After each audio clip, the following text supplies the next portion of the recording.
Հրեշտակ իմ, կյանքին, իմ երկրորդ ես, այսօր գրում եմ քեզ միայն մի քանի բառ և այն էլ մատիտով, քո մատիտով, վաղը ստիպված եմ նոր բնակարան փնտրել ինձ համար,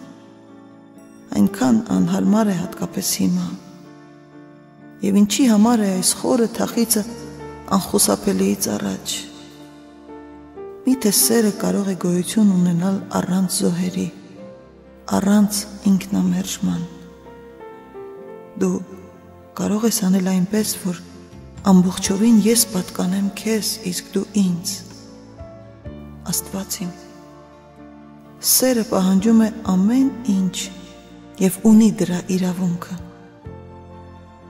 ես զգում եմ դա այնպես, ինչպես և դու, միայն թե դու շատ հեշտությամբ ես մոռանում այն, որ ես ապրում եմ և պետք է ապրեմ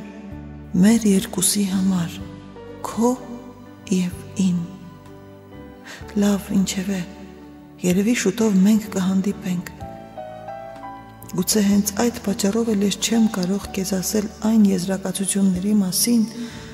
որ արել եմ իմ կյանքի վերաբերմամբ, գիտես, եթե մեր սրտերը միասին բաբախեին, ես հավանաբար դա չէի անի, հոգիս լի է այն ամենով, ինչ կուզեի քեզ ասել,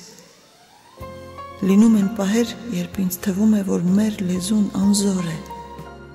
ուրախացիր, զգա կյանքը, բայց խնդրում եմ, շարունակիր մնալ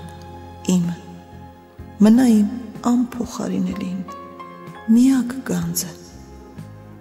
մնացած այն ամենի մասին, ինչ լինում և պետք է լինի մեզ հետ, հոգում է Աստված։